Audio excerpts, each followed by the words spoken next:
The Sokoto State Governor and Chairman of the People's Democratic Party's Governor Forum, Honorable Aminu Waziri Tambuwal, has identified 24 reasons why insecurity persists in Nigeria, pointing out that if they are resolved, Nigeria will be a more secured nation. Tambuwal stated this while delivering a lecture entitled Security Challenges in Nigeria and Its Implications for Sustainable Development at the 63rd birthday lecture in honor of renowned journalist, lawyer, and rights activist Richard Akinola in Lagos on Monday. The Sokoto State Governor and former Speaker of the House of Representatives listed the reasons for insecurity in the nation as government failures or collapse of governmental institutions, feelings of inequalities, marginalization, unfairness and injustice, ethnic prejudices, religious conflicts, weak or inadequate security system, lack of appropriate equipment and technology to fight insurgency, and crime, weak intelligence gathering mechanism, and loss of Nigeria's value system and weakening of traditional authorities. Others, according to Tambuwal, are corruption, porous borders, including the fallout of the ECOWAS Treaty on Free Movement of Persons, herders-farmers conflict, rural-urban drift, cattle rustling, unemployment and poverty, lack of access to education, healthcare and welfare, inequitable distribution of resources, and ransom payment for terrorism, banditry, and kidnappings. Others he pointed out are civil wars in neighboring countries like Libya and Congo, influence of foreign terrorist groups like ISIS, ISWAP, Al Qaeda, and so on, lack of good governance, weak and inept leadership, unable to unite the country for common purpose, parochial worldview, and economic challenges as a result of hostile business environment, weak foreign direct investment, fear of harm of personnel, of businesses, and foreign companies, and weak productive base of the economy and terrorism financing. The Sokoto State Governor nonetheless maintained that solutions to the ravaging insecurity in Nigeria can be solved with a leadership serious enough to confront the problems head on.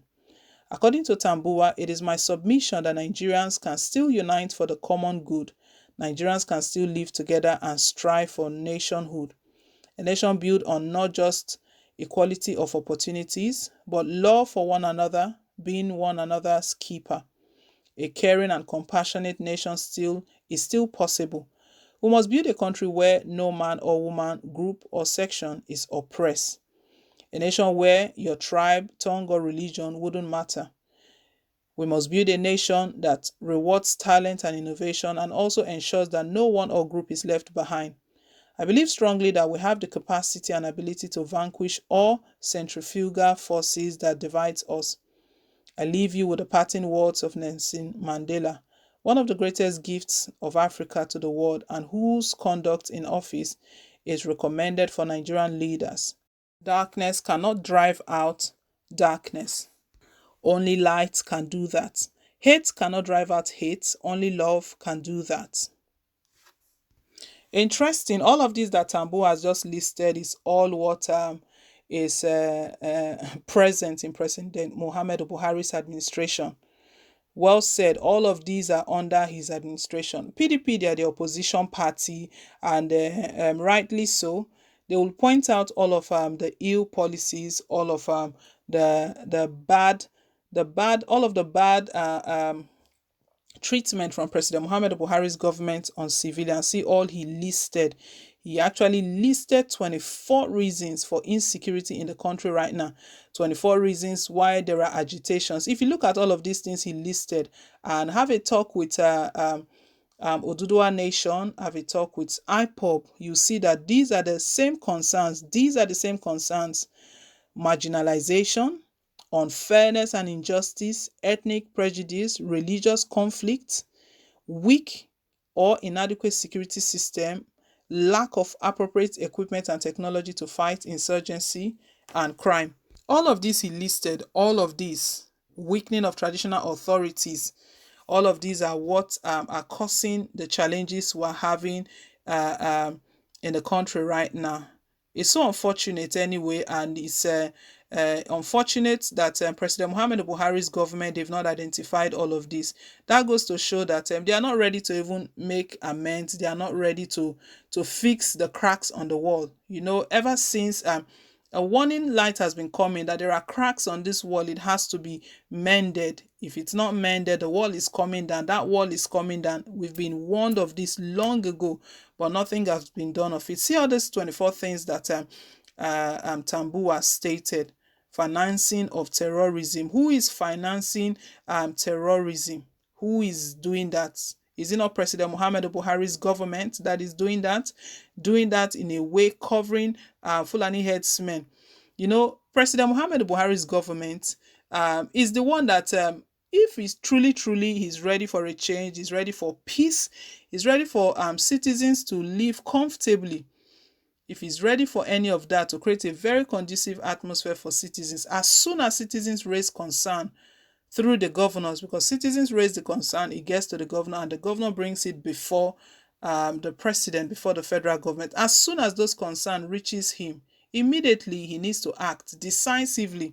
Rotimi Akeredolu was the one that raised the first alarm and gave the evacuation notice, the ultimatum to Fulani headsmen to evacuate the forest reserves in Ondo State. We saw the way Buhari fired back. He was against it. So shocking. Residents are lamenting, complaining. Akeredolu put it this way, that it has come to his attention.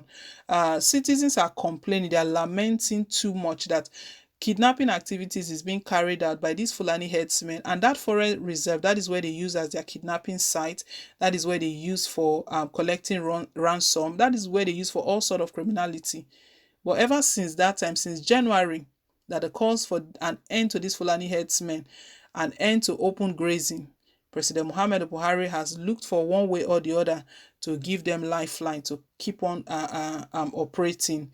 And he's talking about really dealing with insecurity.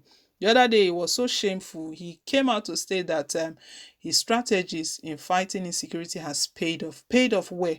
Where people are still being kidnapped, people are still being hacked to death. Who is he deceiving? Well, Tambu has listed all of this and his preferred solutions as well. How all of this can end. The one that stood out for me was the comments, the statement by Nelson Mandela that he put out here, that darkness cannot drive out darkness. It is only light that can do that. Well, my people, leave us your take down below in the comment section. Thank you once again for staying tuned.